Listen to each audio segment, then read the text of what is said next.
साहेबांनी मिटवलेले आहेत। मोदी साहेबांना पर्याय नाही अशा दृष्टिकोनातून माझं एक वैयक्तिक मत आहे की या ठिकाणी कुठल्याही प्रकारचं त्यांचं बॉर्डरेशन नको, काही नको, मुक्त आपल्याला या लोकशाहीमध्ये जे पाहिजे लोकांना मोदी साहेबांनी दिलेलं आहे। पक्ष फोडणे नाही, पक्ष कोणी फोडत नाही। पक्ष का फोडलं जातं त्या पाहिजे भाजपमध्ये आलं क्लीन चिट मिळत नाही। त्या ठिकाणी जेव्हा त्याने आरोप केले होते त्यावेळेस त्या पक्षामध्ये असताना ते दोषी होते त्या पिरियडमध्ये।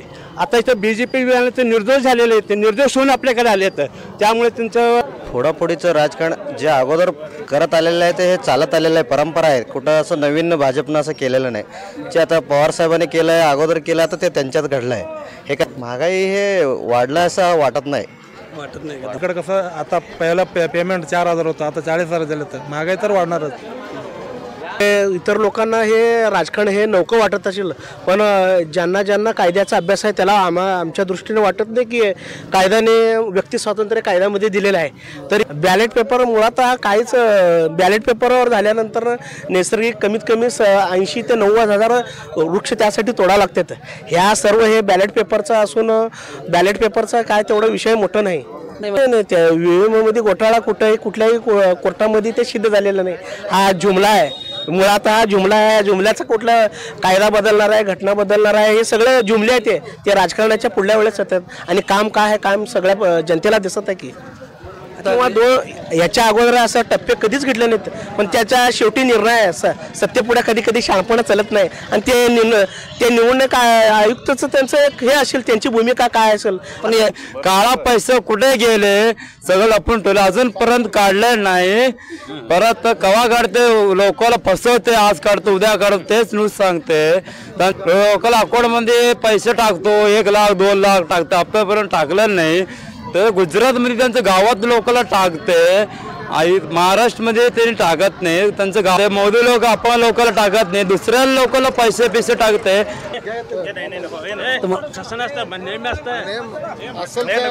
राजकारणी माणूस हो।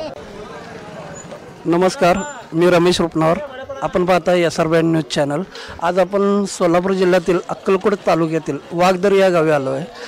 आता जे लोकसभा निवडणुकीचा तारखा जाहीर झाल्या आहेत त्याच्याबद्दल आता लोकांचं मत काय आहे, इलेक्शनबद्दल, राजकीय पक्षाबद्दल, ते आज आपण जाणून घेऊया। इथं काही ग्रामस्थ मंडळी आहेत, त्यांच्याकडनं आपण सगळी माहिती घ्या। नमस्कार। नमस्कार। नाव काय म्हणायचं आपलं? हां, श्री क्षेत्र परमेश्वर वाघदर येथील सेवानिवृत्त शिक्षक घाळाया चन्नाय मठपती मी या ठिकाणी माझा जन्म या ठिकाणी झालेला आहे। अनेक वर्षापासून मी पाहतो अनेक प्रश्न न मिटलेले आदरणीय भारताचे पंतप्रधान मोदी साहेब अनंत प्रश्न मिटवलेले आहेत। काश्मीर प्रश्न अतिशय मोलाचा प्रश्न होतं, ते आपल्याला मिटलेलं आहे, त्यामुळे आपल्याला सर्व भारतामध्ये कुठेही राहता येतं। दुसरा मुद्दा समान नागरिक कायदा, हा मुद्दा परवा त्यांनी डिक्लेअर केलेला आहे।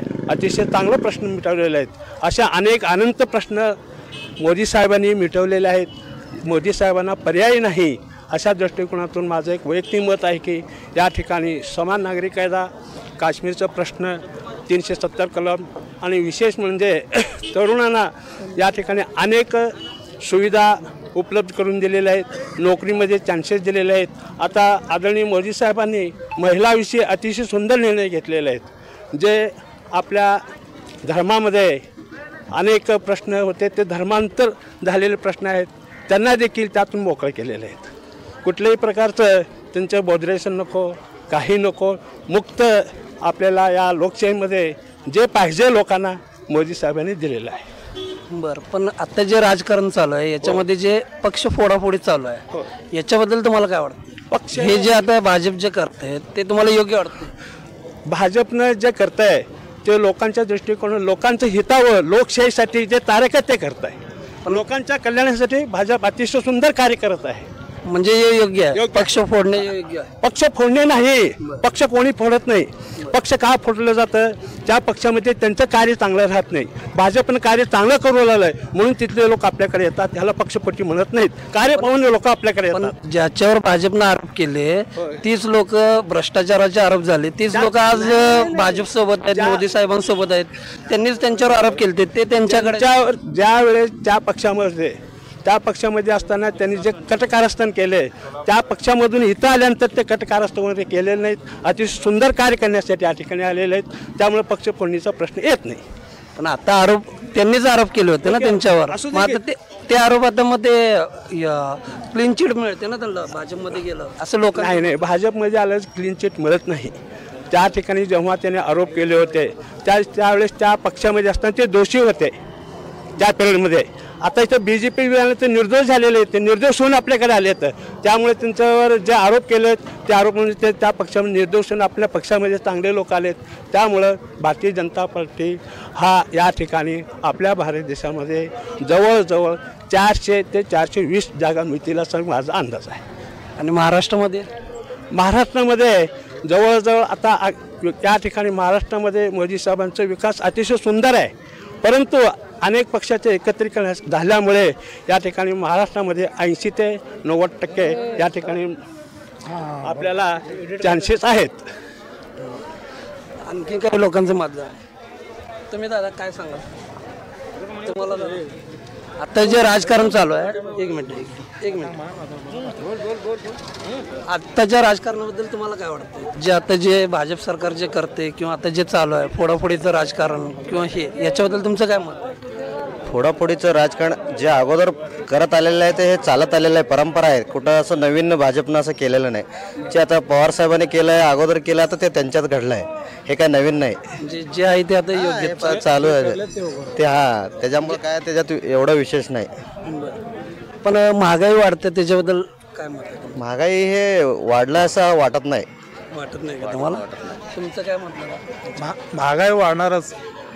सगळीकडे कसं आता पहिला पेमेंट 4,000 होतं, आता 40,000 झालं. तर महागाई तर वाढणारच. आत्ताच्या निवडणुकीमध्ये महाराष्ट्रामध्ये तुम्हाला म्हणजे महायुतीच्या किती जागे येतील असं वाटतं? महायुतीचे 40+. 40+ जाणार. आणखी काही तुमचं काय मत आहे दादा? तुम्ही काय बोला राजकारणाबद्दल? आत्ताचं राजकारण हे इतर लोकांना हे राजकारण हे नौकं वाटत असेल, पण ज्यांना कायद्याचा अभ्यास आहे त्याला आमच्या दृष्टीने वाटत नाही की कायद्याने व्यक्ती स्वातंत्र्य कायद्यामध्ये दिलेलं आहे. तरी हे बाहेरच्या लोकांना जे सर्कलला घटनेचा आणि याचा अभ्यास कमी असल्यामुळे हे नवीन आहे. पण मुळात हा कायद्यामध्ये तसं उल्लेख आहे, व्यक्ती स्वातंत्र्य आहे म्हणून या फोडाफोडीला काय तसं असं आपण म्हणू शकत नाही की बाबा आहे की ते सर्कलच्या बाहेर असलेल्या ज्ञानाचा अभाव असलेल्या लोकांना की हा नौका वाढतोय असं कसं काय पडतंय. कसं होतंय ज्यांच्यावर आरोप भाजपनेच केले तीच लोक आज भाजपमध्ये गेल्यात आणि क्लीन चिट आहेत. आता आरोप कुठे गेले असं लोक विचारतात. आरोप कशाला? त्यांनी त्या आरोपला काय म्हणते होते? आता तुम्ही त्याला जाऊन विचारलं, आम्ही त्यांच्याकडे फोन गेलं तर अरे आम्हाला भाषण स्वातंत्र्य आहे, आम्ही भाषणामध्ये बोललो असेल असं म्हणतात. पण आपण इमोशनल होऊन त्यांच्यावर की आपण कसं काय करतो असं हे म्हणतात काय लोक. पण इमोशनल काय महत्त्व राहत नव्हतं. पण त्यांना तुम्ही विचारायला गेलं की कायद्याच्या भाषेमध्ये विचारलं तर व्यक्ती स्वातंत्र्य आहे, त्याला कुठं पण जाऊ शकतात. आणि सगळ्याला सुद्धा माहीत आहे की काय काय अटी आणि नियम आहेत की त्याला कायद्याने दिलेले आहेत. आणि त्याला सिद्ध करण्यासाठी असं कोणी काही बनवू शकत नाही. म्हणजे यावेळेला महायुतीचं सरकार आपले महाराष्ट्रात येणार. महायुतीचं सरकार येईल की. किती सीटा येतील? कमीत कमी 25पर्यंत येतील. आणि जे आता इलेक्शन आहे ते बॅलेट पेपरवर व्हावं की EVM मशीनवर व्हावं? बॅलेट पेपर मुळात हा काहीच बॅलेट पेपरवर झाल्यानंतर नैसर्गिक कमीत कमी 80 ते 90,000 वृक्ष त्यासाठी तोडावं लागतात. ह्या सर्व हे बॅलेट पेपरचा असून बॅलेट पेपरचा काय तेवढा विषय मोठा नाही.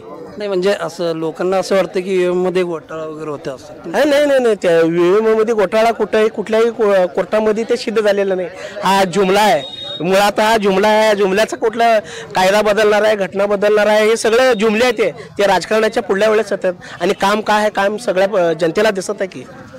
आणि आता जे म्हणजे आता जे निवडणुका गेल्यात महाराष्ट्रामध्ये 5 टप्प्यामध्ये घेतात ते योग्य वाटतं का तुम्हाला? 1 किंवा 2 टप्पा ठीक होता किंवा 2 याच्या अगोदर असं टप्पे कधीच घेतले नाहीत. पण त्याच्या शेवटी निर्णय सत्तेपुढे कधी शाणपणा चालत नाही. आणि ते निवडणूक आयुक्तचं त्यांचं एक हे असेल, त्यांची भूमिका काय असेल. पण हे योग्य म्हणजे ठीक आहे 5 टप्पे घेऊ दे त्याबद्दल तुम्ही सहमत आहात?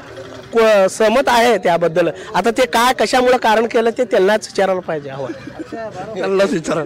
बरं अजून लोकांचं मत तुम्हाला काय वाटतं?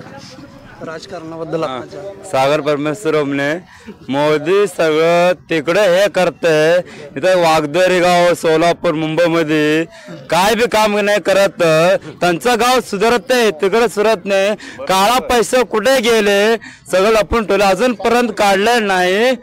परत कवा काढते, लोकांना फसवते, आज काढतो उद्या काढतो तेच न्यूज सांगते. त्यांचं गाव मुंबईमध्ये सगळं गुजरात सुधारते त्यांनी, इथं मुंबई सगळं गाव तिकडे सुधारते. परत सांगते काळा पैसे काढतो म्हणजे लोकांना फसवते, लोकांना अकाउंटमध्ये पैसे टाकतो, 1 लाख 2 लाख टाकतो, आतापर्यंत टाकलं नाही. तर गुजरातमध्ये त्यांचं गावात लोकांना टाकते, महाराष्ट्रामध्ये त्यांनी टाकत नाही, त्यांचं गावात टाकते. मग पण आता जे मुख्यमंत्री एकनाथ शिंदे भाजप सरकार आहे ते आता काम करतेला म्हणजे दाखवते ना, त्याने करते ना काम, सगळं करते. मोदी लोक आपण लोकांना टाकत नाही, दुसऱ्या लोकांना पैसे टाकते. आपण लोकांना महिन्याला 1000 1500 एवढेच टाकते. परत लोक चांगलं असतं त्याला 2 लाख 3 लाख लागतं त्यांचं गावात, आपल्याला एवढं ते बस. बरं, या वागदरी गावच्या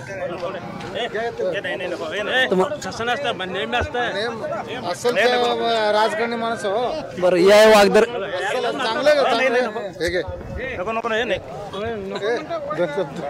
बरं या वागदरी गावकऱ्यांचं मनोगत. मी रमेश रुपणार, यासरा न्यूज.